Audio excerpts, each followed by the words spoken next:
Hindu culture में सबसे पूजनीय देवताओं में शामिल भगवान शिव को अनेक नामों से पुकारा जाता है, जैसे शिवा, नीलकंठ, भोले भंडारी, शिवाय, महादेव, शंकर। देश के अलग अलग जगहों पर भगवान शिव से जुड़े 12 ज्योतिर्लिंग है, जिनमें से महाकालेश्वर ज्योतिर्लिंग सबसे ज्यादा फेमस है और यह मंदिर मध्य प्रदेश के उज्जैन में स्थित है।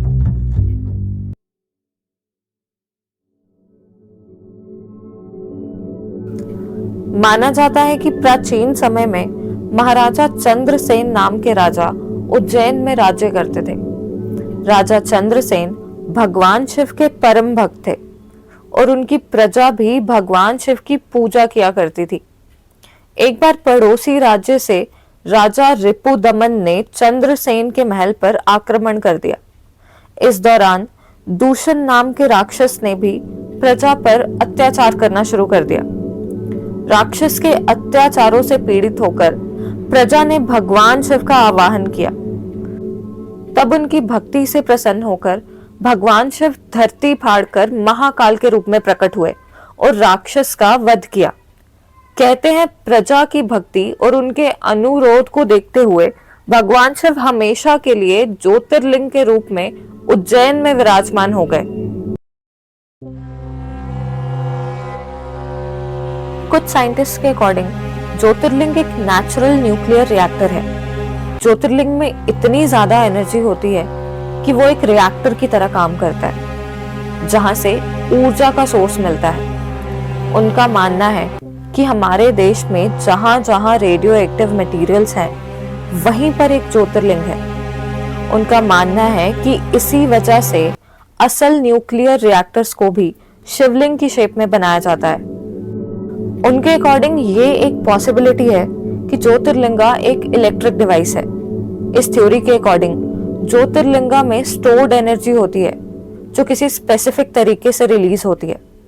लेकिन इन सब थ्योरीज के बीच एक कॉमन पॉइंट ये है कि ज्योतिर्लिंगा एक बहुत ही स्ट्रॉन्ग ऊर्जा का केंद्र है। इसलिए लोग ये मानते हैं कि इनकी पूजा करने से या इनके आसपास भी रहने से इंसान को एक स्ट्रॉन्ग एनर्जी फील होती है।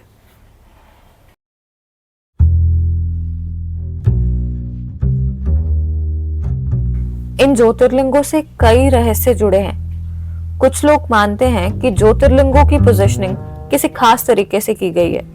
केदारनाथ से लेकर रामेश्वरम तक 5 ज्योतिर्लिंग भारत के नक्शे पर एक सीधी लाइन में आते हैं। एक दूसरे से हजारों किलोमीटर दूर होने के बाद भी ये सारे ज्योतिर्लिंग एक ही लाइन में स्थित हैं। ये 5 ज्योतिर्लिंग प्रकृति के 5 तत्वों का प्रतीक है, इसीलिए इन्हें पंचभूमि भी कहा जाता है। लेकिन एक इंटरेस्टिंग बात यह है कि हमारे एंसेस्टर्स के पास ऐसे कौन से सोर्सेस थे जिनसे वो हजारों किलोमीटर की दूरी होने पर भी इतनी एक्यूरेसी से इन ज्योतिर्लिंगों को बना पाए। भारत में ज्योतिर्लिंग मंदिर भगवान शिव को समर्पित है। ऐसा माना जाता है कि इन मंदिरों में भगवान शिव अग्नि के स्तंभ या प्रकाश के लिंग के रूप में प्रकट हुए थे। यहाँ एक इंटरेस्टिंग बात यह है कि अगर आप इंडिया के मैप पर सारे ज्योतिर्लिंग मंदिरों पर एक लाइन खींचते हैं तो ये सब मिलकर एक शंख की शेप बनाते हैं और इसे पिंगला श्रृंखला भी कहा जाता है।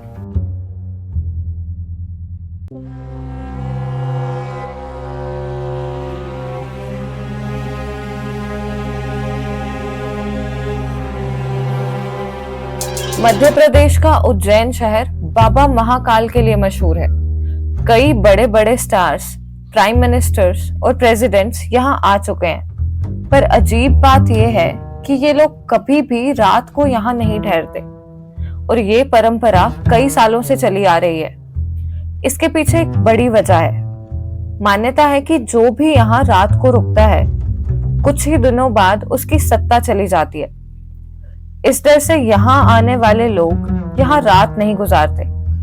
अब ये बात कितनी सच है और कितनी झूठ, ये तो नहीं पता, लेकिन लोगों में ये मिथ आज भी बना हुआ है और इस वजह से यहाँ कोई भी इम्पोर्टेंट पर्सनालिटी रात नहीं गुजारता। दरअसल बाबा महाकाल को उज्जैन का राजाधिराज माना जाता है। बाबा महाकाल के नगर में कोई भी दो राजा राज नहीं कर सकते।